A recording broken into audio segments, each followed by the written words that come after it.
শিক্ষার্থী বন্ধুরা, এবার বাক করে দেখাবে তোমাদের সবার প্রিয় সহপাঠী আয়ান। আয়ান, তুমি এই বাক করে দেখাও তো কীভাবে বাক করতে হয়। এটা একদম পানির মতো সহজ, ঠিক আছে? হ্যাঁ, ভয় পাবা না, সুন্দর করে লিখে দেখাবা। হ্যাঁ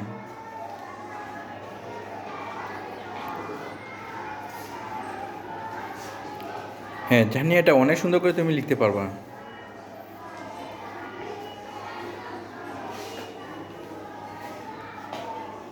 হুম,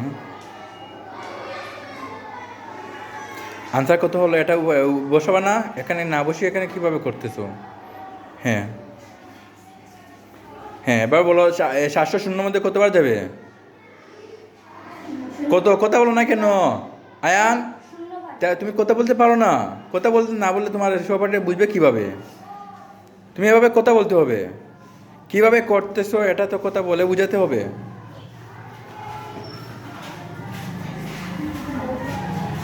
হ্যাঁ, বাঘফল। হ্যাঁ, ওকে, ধন্যবাদ। তো ওর জন্য সহ্য করে হাততালি দাও। হ্যাঁ, তুমি পঞ্চম শ্রেণীতে পড়ো, পাঁচটি আরেকটু সুন্দর করে লিখে নেবো, ঠিক আছে? ওকে, ধন্যবাদ। এখন তাক, ঠিক আছে? বাসাতে ট্রাই করবো ভালো করে লেখার জন্য, ঠিক আছে? ওকে, ওর জন্য সহ্য করে হাততালি দাও। হ্যাঁ, ধন্যবাদ।